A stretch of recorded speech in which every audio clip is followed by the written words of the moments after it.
सकाळी अंथरुणातून उठताना गुडघ्याला हाताचा आधार घ्यावा लागतोय का? 2-4 पावलं चाललं की कंबर धरून थांबावं लागतंय का? थोडंसं शेतात काम केलं, घरातली कामं केली किंवा जिना चढला तरी पायामध्ये ताकद नाही असं वाटतंय का? दिवसभर फारसं काम नसताना सुद्धा संध्याकाळ झाली की शरीर थकल्यासारखं होतंय का? गुडघे, कंबर, खांदे आणि हातपाय सतत दुखत राहतात का? आता हा त्रास रोज वाढतोय का? वय वाढत चाललंय आणि त्याबरोबरच शरीराच्या तक्रारी सुद्धा वाढत असतील तर आजची माहिती तुमच्यासाठी अत्यंत उपयोगाची ठरू शकते. कारण आपण अशा एका साध्या गोष्टीबद्दल आज बोलणार आहोत जी आपल्या घरात येते, आपल्या शेतात सहज मिळते, पण तरी सुद्धा तिची खरी माहिती नसल्यामुळे आपण ती सरळ कचऱ्यामध्ये फेकून देतो. आपल्याजवळ असलेली ही साधी गोष्ट किती उपयोगाची ठरू शकते हे फार कमी लोकांना माहीत असतं. हेच आपण आज पाहणार आहोत. तर बघा शेतकऱ्यांनो, माणसाचं वय जसजसं वाढत जातं तसतसं शरीर पूर्वीसारखं राहत नाही. तरुणपणी दिवसभर उन्हात काम केलं, शेतात राबलो, बैलामागे फिरलो, मोटार चालू बंद केली, घरची कामं केली तरी दुसऱ्या दिवशी पुन्हा शरीर कामासाठी तयार असायचं. पण वय वाढायला लागलं की सकाळी उठल्यापासून कुठे गुडघा दुखतो, कुठे कंबर आखडते तर कुठे पाय जड झाल्यासारखे वाटतात. शरीर लगेच थकायला लागतं. हे वयाबरोबर जाणवतं. पूर्वी एका दमात होणारं काम आता 2 वेळा थांबून करावं लागतं. शेताच्या बांधापर्यंत चालत जाताना सुद्धा काही लोकांना कठीण वाटतं आणि या त्रासाचा फटका फक्त त्या माणसाला बसत नाही तर घरातल्या सगळ्यांवर त्याचा परिणाम होतो. घरातली आजी किंवा आजोबा सतत दुखण्याने त्रासलेले असतील तर मुलांनाही काळजी वाटते. डॉक्टरकडे न्यायचं, तपासण्या करायच्या आणि औषधं आणायची वेळ वारंवार येते. महिन्याच्या खर्चामध्ये दवाखान्याचे पैसे वेगळे ठेवावे लागतात. शेतकरी आजारी पडला तर शेतातलं काम अडतं. रोजंदारी करणाऱ्या माणसाला कामाला जाता आलं नाही तर दिवसाचं उत्पन्न बंद होतं. म्हणून शरीर चांगलं राहावं यासाठी आपण काजू, बदाम, अक्रोड, पिस्ता आणि अंजीर आणतो. यासाठी भरपूर पैसे खर्च होतात. पण आपल्या आजूबाजूच्या सहज मिळणाऱ्या साध्या वस्तूंची आपल्याला माहिती सुद्धा नसते. म्हणून त्या उपयोगाच्या असून सुद्धा आपण त्यांच्याकडे लक्ष देत नाही. पावसाळा सुरू झाला की आपल्या गावाकडे मक्याची कणसं सहज दिसतात. बाजारात गेला तर हिरवीगार कणसं रचून ठेवलेली दिसतात. रस्त्याच्या कडेला गरम गरम भाजलेलं कणीस मिळतं. घरात आणलं तर कुणी ते उकडून खातं, कुणी चुलीवर भाजून खातं तर कुणी दाणे काढून भाजीमध्ये किंवा दुसऱ्या पदार्थात टाकतं. गरम कणसावर लिंबू आणि मीठ लावून खाण्याची मजाच काही वेगळी असते. पण एक कणीस सोलताना त्याच्या टोकाला जे बारीक बारीक केस असतात ते आपण काय करतो, सरळ काढतो आणि बाजूला फेकून देतो. आज आपण बोलणार आहोत त्याच मक्याच्या कणसावर असलेल्या केसांबद्दल. होय, तुम्ही बरोबर ऐकलात. मक्याचं कणीस सोलल्यानंतर त्याच्या टोकाजवळ दिसणारे ते लांब, बारीक, पिवळसर, हिरवट किंवा थोडे तपकिरी केस, इंग्रजीमध्ये त्यांना कॉर्न सिल्क असं म्हणतात. गावाकडे आपण साधं मक्याचे केस एवढंच म्हणतो. आजपर्यंत तुम्ही कितीतरी मक्याचे कणीस खाल्लेले असतील आणि हे केस कितीतरी वेळा फेकून दिलेले असतील. पण आजची माहिती ऐकल्यानंतर पुढच्या वेळी कणीस सोलताना या केसांकडे तुमचं लक्ष नक्कीच जाईल. आता तुम्हाला वाटत असेल एवढ्या साध्या केसांमध्ये काय असणार? आपण तर लहानपणापासून ते फेकूनच देतो. पण निसर्गामध्ये अगदी साध्या वाटणाऱ्या गोष्टींमध्ये सुद्धा वेगवेगळे वनस्पतीजन्य घटक असतात. मक्याचे केस सुद्धा याला अपवाद नाहीत. त्यामध्ये फ्लॅवोनॉइड्स, पॉलिफेनॉल्स आणि इतर काही नैसर्गिक वनस्पतीजन्य घटक आढळतात. नाव ऐकायला थोडं अवघड वाटलं तरी सुद्धा त्याचा अर्थ फार सोपा आहे. अँटीऑक्सिडंट हा शब्द तुम्ही अनेकदा ऐकला असाल. अगदी साध्या भाषेत सांगायचं झालं तर आपल्या शरीरात दिवसभर वेगवेगळ्या क्रिया चालू असतात.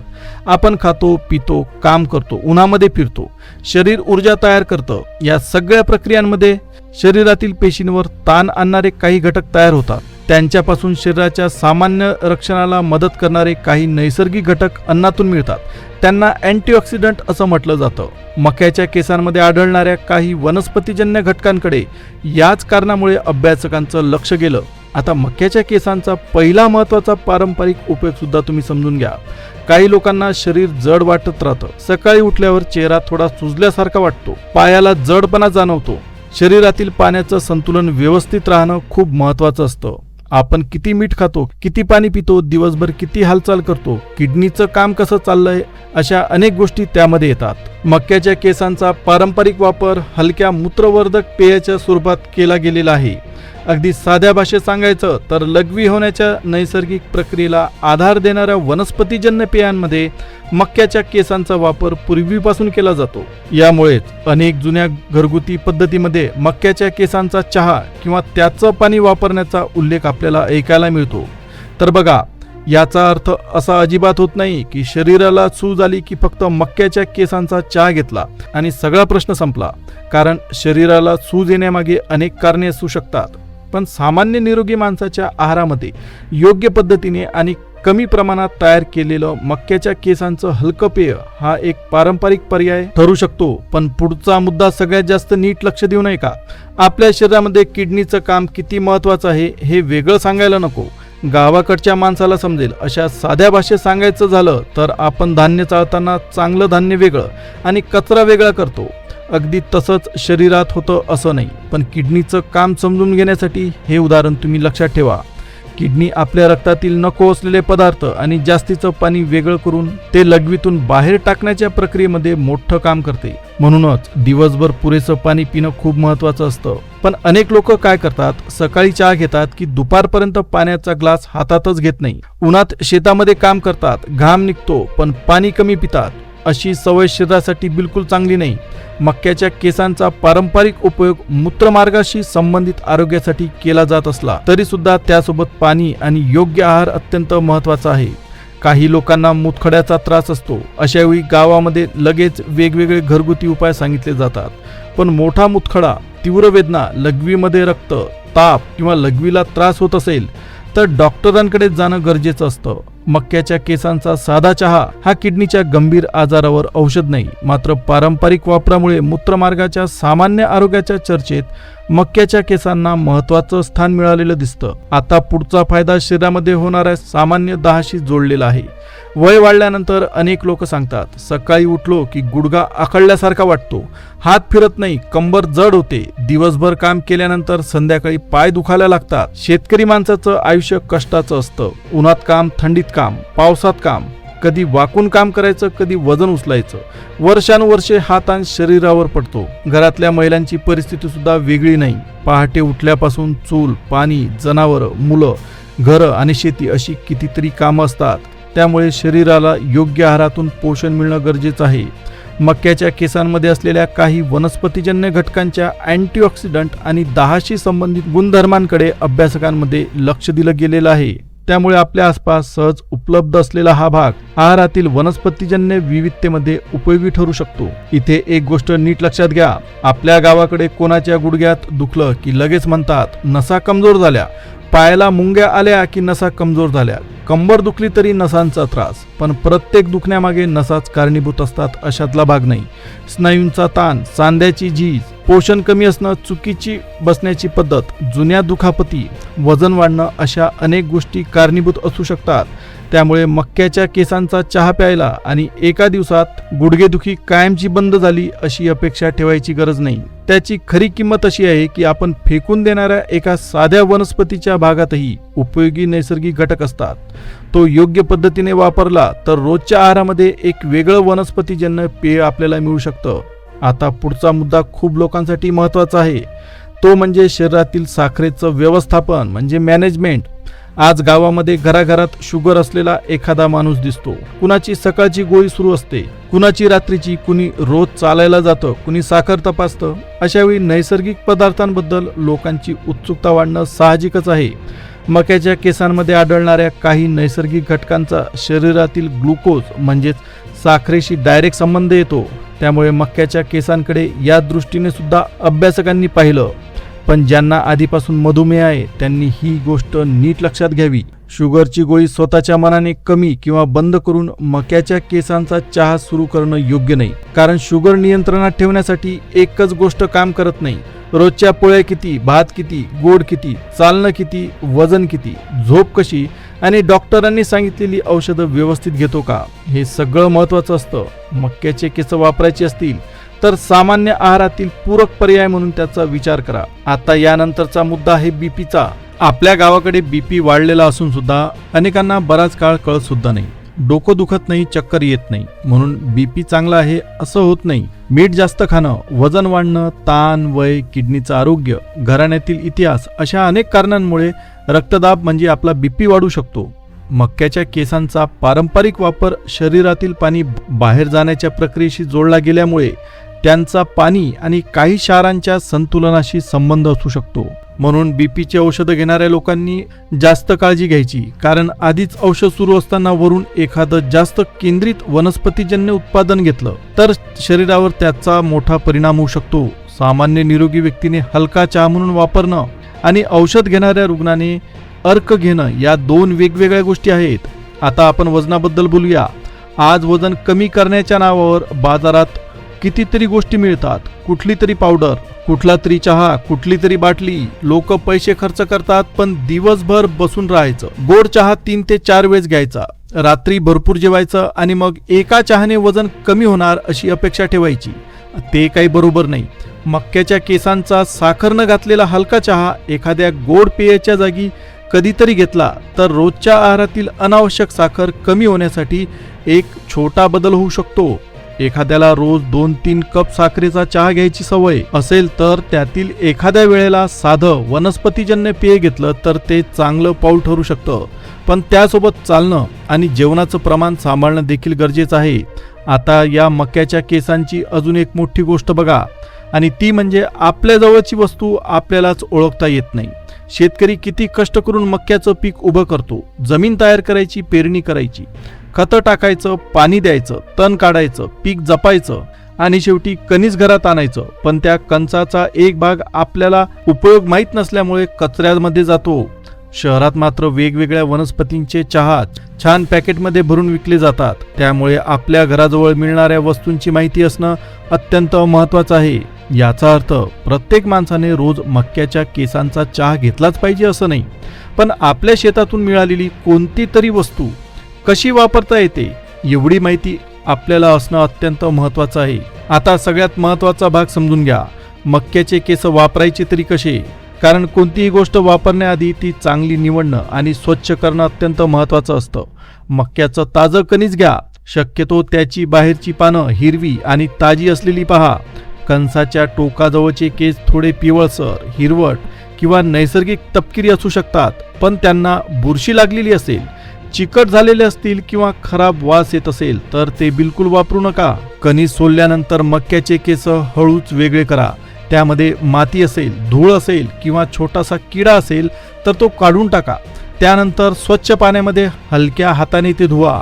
जोरजोरात चोळण्याची बिलकुल गरज नाही, कारण हे केस अगदी बारीक असतात. आता याचा सगळ्यात सोपा उपयोग म्हणजे हलका चहा. एका भांड्यात थोडंसं पाणी गरम करायला ठेवा. पाणी गरम झाल्यावर त्यामध्ये थोडे स्वच्छ मक्याचे केस टाका. पहिल्याच दिवशी भरपूर केस घालून अगदी घट्ट काढा बनवण्याची अजिबात गरज नाही.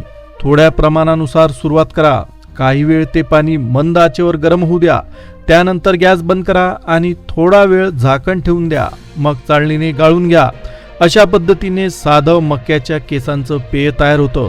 चव साधी असते. हवं असेल तर थोडंसं लिंबू टाकू शकता, मात्र भरपूर साखर घालून पिण्यापेक्षा शक्यतो साधं ठेवणं चांगलं. आता इथेच लोक एक चूक करतात. एखाद्या व्हिडिओमध्ये एखाद्या पदार्थाचा फायदा ऐकला की लगेच जास्त प्रमाणात वापर सुरू करतात. 1 कप सांगितला असेल तर 2-3 कप घेतात. थोडे केस सांगितले असतील तर मूठभर टाकतात. नैसर्गिक वस्तू आहे म्हणून कितीही घेतली तरी चालते असं समजू नका.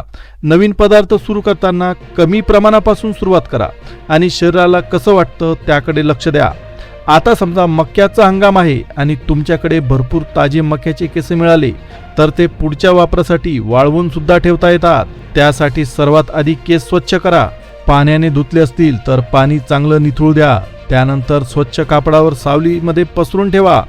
ओलसर केस बंद डब्यामध्ये अजिबात भरू नका, कारण त्यांना बुरशी येऊ शकते. पूर्णपणे वाळल्यानंतरच एखाद्या स्वच्छ, कोरड्या आणि हवाबंद डब्यात ठेवा. वापरण्याच्या आधी प्रत्येक वेळी नीट पहा. वास बदललेला वाटला, बुरशी दिसली, ओलावा आला किंवा चिकटपणा जाणवला तर ते फेकून द्या. वाळलेल्या केसांचा हलका चुरा सुद्धा करता येतो, पण लक्षात ठेवा, पावडर बनवली म्हणून मोठ्या चमच्याने रोज खायची गरज नाही. पावडर, अर्क आणि कॅप्सूल अशा गोष्टी सामान्य चहाच्या तुलनेत जास्त कॉन्सन्ट्रेटेड असू शकतात. त्यामुळे घरच्या साध्या वापरासाठी हलका चहा किंवा पाण्यातला वापर समजायला. आणि सांभाळायला सोपा वाटतो. आता हा चहा कधी घ्यायचा हा प्रश्न तुम्हाला नक्कीच पडला असेल. सगळ्यांसाठी एकच वेळ ठरलेली नाही. सामान्य आहारातील पेय म्हणून घ्यायचं असेल तर दिवसा घेणं सोयीचं पडू शकतं. मक्याच्या केसांचा पारंपरिक वापर लघवीच्या प्रक्रियेशी जोडलेला असल्यामुळे रात्री झोपण्याच्या अगदी आधी भरपूर पेय घेतलं तर काही लोकांना वारंवार लघवीसाठी उठावं लागू शकतं. आणखी एक गोष्ट, हा चहा घेतोय म्हणून साधं पाणी बिलकुल कमी करू नका. आपल्या शरीराला पाण्याची गरज असतेच. विशेषतः शेतात उन्हामध्ये काम करणारे, बांधकामावर किंवा रोजंदारीवर काम करणारे, जास्त घाम येणारे लोक यांनी पाणी व्यवस्थित प्यायलाच पाहिजे. घरातल्या वयस्कर माणसाला सगळ्यात आधी मक्याच्या केसांचं पेय द्यायचं असेल तर हलक्या प्रमाणापासून सुरुवात करा. घेतल्यानंतर चक्कर आली, खूप अशक्तपणा वाटला, पोट बिघडलं, ॲलर्जी झाली किंवा काही वेळातच त्रास जाणवायला लागला तर पुढचा वापर करू नका. आता शेवटची खबरदारी सुद्धा तुम्ही नीट लक्षात ठेवा. सामान्य आहारात हलक्या स्वरूपात एखादा पदार्थ घेणं वेगळं आणि बाजारातून त्याची पावडर, कॅप्सूल किंवा अर्क घेणं वेगळं. गर्भवती महिला, स्तनपान करणाऱ्या महिला, गंभीर किडनी किंवा लिव्हरचा आजार असणारे लोक, बीपी किंवा शुगरची औषध घेणारे, लघवी वाढवणारी औषधं सुरू असणारे, अनेक औषधं घेणारे किंवा शस्त्रक्रिया झालेले रुग्ण यांनी अशा पद्धतीचं उत्पादन सुरू करण्याआधी डॉक्टरांना विचारलेलं चांगलं. मक्याची ॲलर्जी असणाऱ्यांनी काळजी घ्यावी. आता आजची सगळी माहिती थोडक्यात समजून घ्या. मक्याचं कणीस सोलताना टोकावरचे बारीक केस आपण सरळ कचऱ्यामध्ये फेकतो. त्यांनाच मक्याचे केस किंवा कॉर्न सिल्क असं म्हणतात. या केसांमध्ये फ्लॅवोनॉइड्स, पॉलिफेनॉल्स आणि इतर काही नैसर्गिक वनस्पतीजन्य घटक आढळतात. त्यांच्यामध्ये अँटीऑक्सिडंट गुणधर्म असू शकतात. मक्याच्या केसांचा पारंपरिक वापर विशेषतः लघवीच्या नैसर्गिक प्रक्रियेला आधार देणाऱ्या पेयासाठी केला जातो. त्यामुळे मूत्रमार्गाच्या सामान्य आरोग्याच्या चर्चेमध्ये त्यांचा आपल्याला उल्लेख सुद्धा आढळतो. त्यामधील काही नैसर्गिक घटकांमुळे शरीराच्या सामान्य अँटीऑक्सिडंट संरक्षणाला आधार मिळू शकतो. जर तुम्हाला दाह असेल तर त्याच्याशी संबंधित प्रक्रियांवर सुद्धा त्यातील काही घटकांचा अभ्यास करण्यात आलेला आहे. वापर करताना सगळ्यात आधी ताजे आणि स्वच्छ केस निवडा. खराब, कुजलेले किंवा बुरशी आलेले केस अजिबात घेऊ नका. स्वच्छ पाण्याने धुवा. थोडे केस गरम पाण्यामध्ये टाकून हलका चहा तयार करा. हवं असेल तर उरलेले स्वच्छ केस सावलीमध्ये पूर्णपणे वाळवा आणि हवाबंद डब्यामध्ये पॅक करून ठेवा. पहिल्यांदाच वापरत असाल तर कमी प्रमाणापासून सुरुवात करा. एखादी गोष्ट नैसर्गिक आहे म्हणून मूठभर घ्यायची असं करू नका. शरीराची प्रतिक्रिया पहा. चालू औषधं स्वतःहून बंद करू नका आणि गंभीर आजार असेल तर घरगुती उपायाच्या भरोशावर तपासणी पुढे ढकलू नका. पण आजच्या या माहितीमधून सगळ्यात मोठी गोष्ट काय लक्षात ठेवायची? आपल्या शेतात, आपल्या घरामध्ये आणि आपल्या आजूबाजूच्या अनेक अशा साध्या गोष्टी असतात ज्यांची योग्य माहिती नसल्यामुळे आपण त्यांना फेकून देतो. मक्याच्या कणसावरील केस ही त्यापैकीच एक गोष्ट. कालपर्यंत कणीस सोलताना जे केस तुम्ही हाताने काढून सरळ कचऱ्यात टाकत होता त्यांच्याकडे आजपासून निदान माहितीच्या नजरेने तरी बघाल. महाग वस्तू घेतली तर शरीराला पोषण मिळतं अशातला भाग नसतो. आपल्या आजूबाजूला मिळणाऱ्या साध्या नैसर्गिक पदार्थांची माहिती ठेवणं, योग्य पदार्थ योग्य पद्धतीने वापरणं, रोजच्या ताटात विविधता ठेवणं, पुरेसं पाणी पिणं आणि शरीराची हालचाल चालू ठेवणं या गोष्टी तितक्याच महत्त्वाच्या आहेत. त्यामुळे पुढच्या वेळी शेतातून किंवा बाजारातून ताजं मक्याचं कणीस घरी आणलं आणि तुम्ही त्याची हिरवी पानं काढायला सुरुवात केली तेव्हा कणसाच्या टोकावरचे ते बारीक केस लगेच उचलून कचऱ्यात टाकण्याआधी आजची माहिती एकदा तरी नक्की आठवा. आपल्या आजूबाजूला निसर्गाने अनेक गोष्टी दिलेल्या आहेत. फक्त त्यांची योग्य माहिती आपल्यापर्यंत पोहोचणं गरजेचं आहे. मक्याचे केस ही काही कुठली जादूची वस्तू नाही, पण सहज उपलब्ध असलेला एक नैसर्गिक वनस्पतीजन्य भाग आहे. योग्य स्वच्छता, कमी प्रमाण आणि समजून केलेला वापर या तिन्ही गोष्टी लक्षात ठेवल्या तर तो आपल्या रोजच्या आहारामध्ये वेगळ्या प्रकारच्या हलक्या पेयाचा पर्याय बनू शकतो. ही माहिती उपयोगी वाटली असेल तर आपल्या घरातील वयस्कर व्यक्ती, महिला आणि आरोग्याची काळजी घेणाऱ्या प्रत्येक व्यक्तीपर्यंत हा व्हिडिओ नक्की पोहोचवा. व्हिडिओ आवडला असेल तर व्हिडिओला सबस्क्राईब करा. जवळच असलेल्या बेल नोटिफिकेशनला ऑलवर सेट करा. आता आपण पुन्हा भेटूया एका नवीन माहितीसह नवीन व्हिडिओमध्ये. तोपर्यंत धन्यवाद.